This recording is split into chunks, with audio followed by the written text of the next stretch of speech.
Bismillahirrahmanirrahim. Assalamualaikum warahmatullahi wabarakatuh.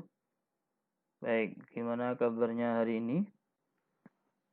Alhamdulillah. Baik, untuk mengawali pertemuan ini, mari kita bersama-sama membaca surat Al-Fatihah ya. Untuk mulai pertemuan ini, mudah-mudahan senantiasa diberikan kesehatan, diberikan kemanfaatan dalam belajar hari ini. Al-Fatihah. أعوذ بالله من الشيطان الرجيم بسم الله الرحمن الرحيم الحمد لله رب العالمين الرحمن الرحيم مالك يوم الدين إياك نعبد وإياك نستعين اهدنا الصراط المستقيم صراط الذين أنعمت عليهم غير المغضوب عليهم ولا الضالين رب اغفر لي ولوالدي وللمؤمنين آمين. Alhamdulillah rabbil alamin. Baik, anak-anak sekalian, hari ini Bapak akan memberikan latihan soal PHI yang di kelas 12 yang insya Allah kemarin sudah kalian kerjakan ya. Beberapa anak yang lain belum kerjakan, ada yang belum mengerjakan ya. Yang belum berharap untuk menyelesaikannya ya. Baik, yang pertama latihan soal hari ini adalah tentang yang pertama adalah surat Al-Kafirun ya. Nah, surat Al-Kafirun berisi perintah tentang gitu ya, bukan tenang tapi tentang. Satu, berbuat baik untuk sesama manusia, iman kepada Allah, bersimpati, kesolehan atau toleransi. Ya, tentu jawabannya apa? Ya, jawabannya adalah tentang toleransi. Ya, saya jelaskan kenapa di Al-Kafirun itu dijelas tentang toleransi. Karena di soal Al-Kafirun ini terkait dengan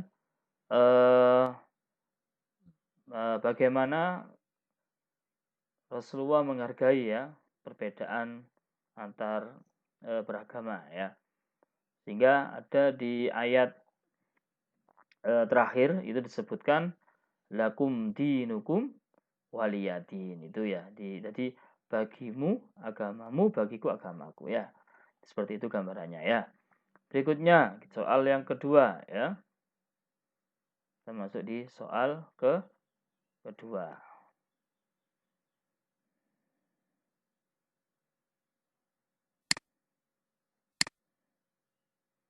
Nah, di soal kedua disebutkan ya, yang tadi masih ada hubungannya ya, yaitu lakum dinukum waliyadin ya.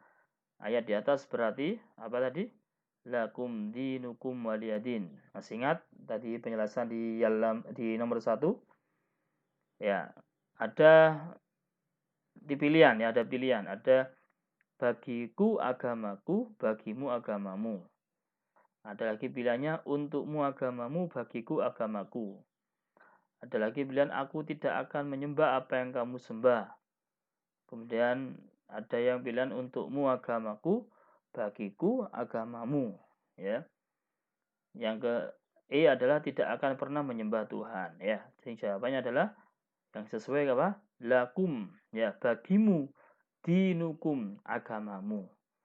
Waliyadini, ya, waliyadin, dan bagiku agamaku. Sehingga dalam urusan kaidah kita menyembah kepada Allah adalah urusan toleransi, artinya untukmu agamamu ya untukku agamaku. Jadi tidak bisa kita kemudian seseorang beragama itu istilahnya ikut-ikutan ya. Jadi ada teman kita yang mungkin beragama non muslim itu ya. Kemudian kita ikut nimbrung di agamanya mereka, ikut sholat dan sebagainya. Atau sebaliknya, mereka nanti akan ikut sholat Jumat ke agama kita. Itu tidak boleh ya. Tapi dalam hal muamalah, dalam hal jual beli, dalam hal bekerja itu masih boleh, diperbolehkan untuk kita mengikuti atau bekerja pada mereka. Tapi dalam urusan agama itu tidak boleh, ya. Kemudian berikutnya, ya, kita lanjut di tema di latihan soal yang ketiga. Ya, ada yang ketiga, ketika doa Jumat selesai, artinya selesai sholat Jumat, kita diperintahkan Fantashiru fil ar. Intinya apa itu? Artinya apa? Ya, yang pertama adalah pemulihan untuk kesehatan. Ya, pilihannya ya, itu belajar gitu ya. Kemudian berkumpul dengan keluarga, mencari karunia Tuhan, berzikir di masjid. Fantashiru. Fantashiru itu bertebaran. Jadi bertebaran di muka bumi, atau istilah lain adalah mencari karunia Tuhan. Itu mencari karunia Allah. Jadi di saat sholat Jumat, kaum muslimin, khususnya para laki-laki, ya, itu diharuskan untuk mengikuti sholat Jumat. Ya, kalau perempuan bagaimana? Perempuan ikut Jumat boleh, ya, tidak haram, ya, tapi boleh, gitu ya. Nah, kenapa harus sholat Jumat? Ya, karena di situ ada tausiah, mendengarkan khutbah, ya, mendengarkan nasihat, supaya dalam hidup kita dalam satu minggu itu kita akan ada evaluasi diri, sekaligus mendengarkan nasihat dari para khotib atau para penceramah, ya. Maka diperintahkan di sholat Jumat itu semuanya kaum laki-laki diharuskan untuk sholat Jumat berjamaah, ya. Maka sesibuk apapun kita, haruslah kita sholat Jumat, ya.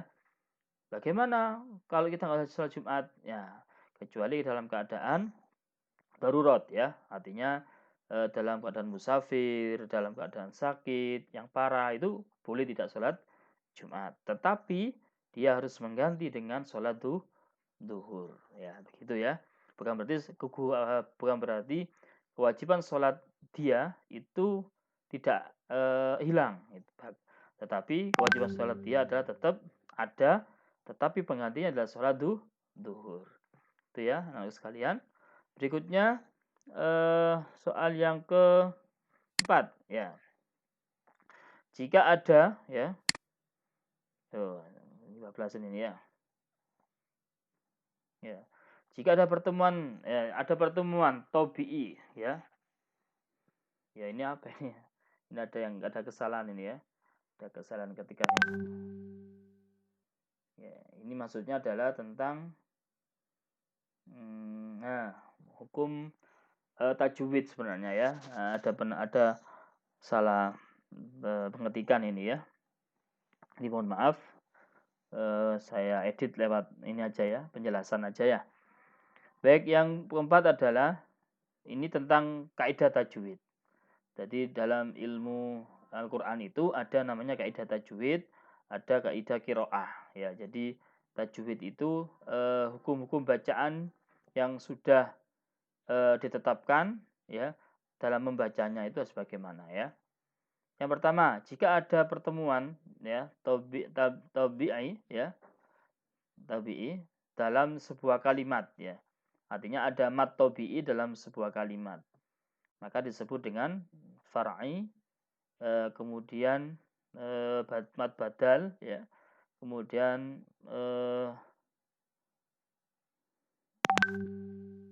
apa itu, ya, tugas mutasil, ya, tamat wajib mutasil, ya.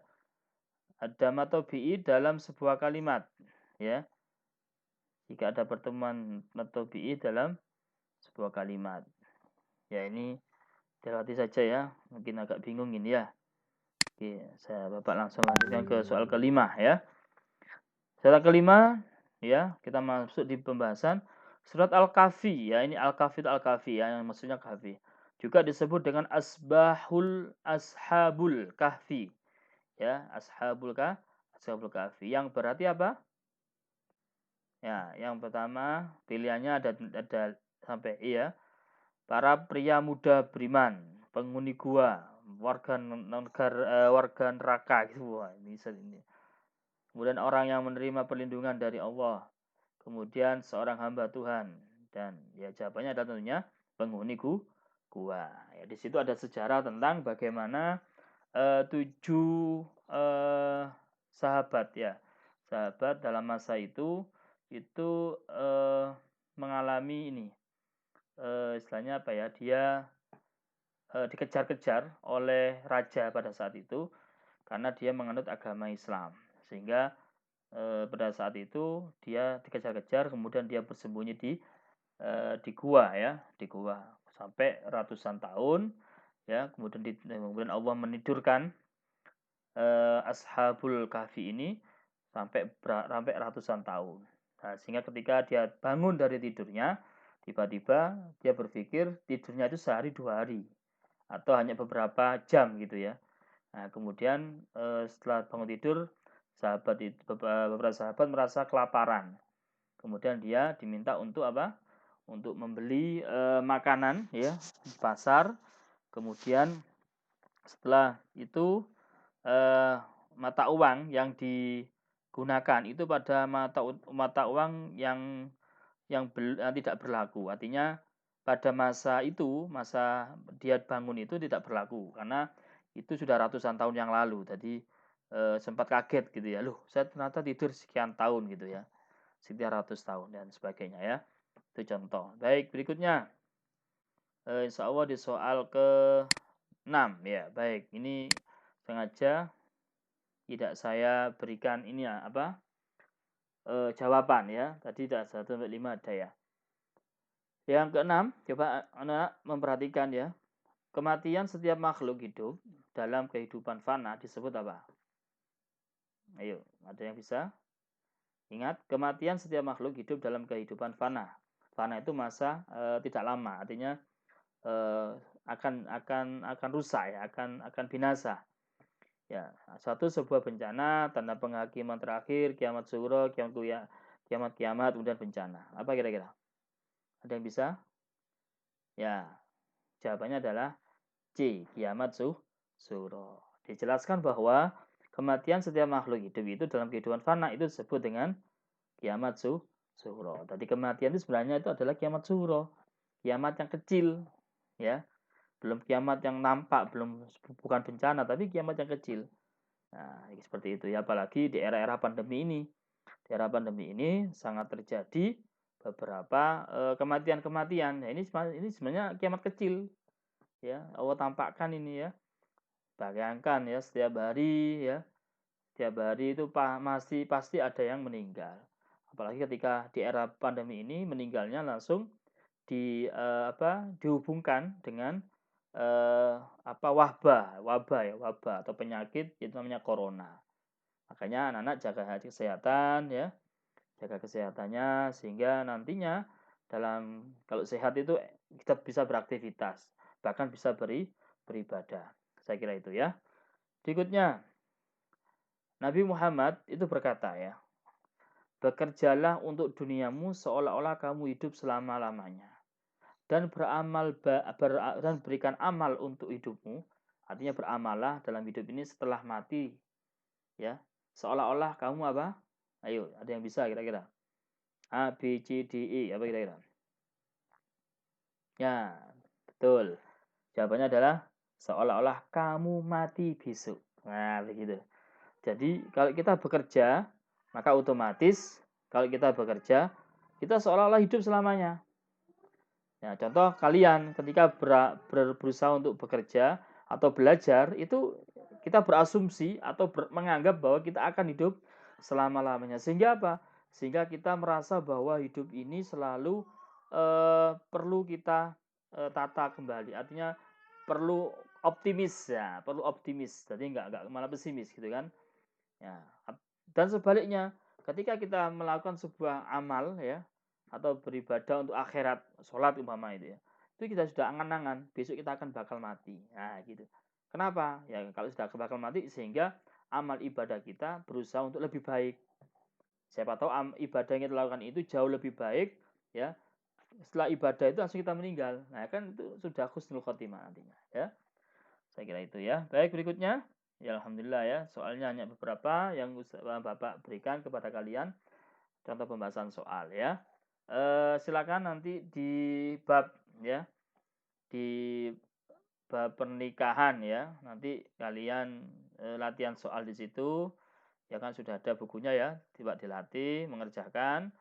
Kalau ada hal-hal yang perlu ditanyakan ya, lewat WA Japri saya ya, bisa nanyakan, Pak ini jawabannya kok begini ya, tolong diperhatikan ya, supaya kalian terlatih dan terampil dalam mengerjakan soal. Kenapa? Karena di kelas 12 ini insya Allah waktunya sangat pendek ya, sehingga kalian diminta untuk lebih baik lagi ya, karena mungkin kita insya Allah dalam waktu dekat ini kita akan menghabiskan babnya, sehingga nanti di semester 2 nanti kita akan mempersiapkan latihan-latihan soal. Saya kira itu ya. Baik, terima kasih atas perhatiannya dan mohon maaf atas segala kekurangan Bapak dalam menyampaikan materi ini ya. Wassalamualaikum warahmatullahi wabarakatuh.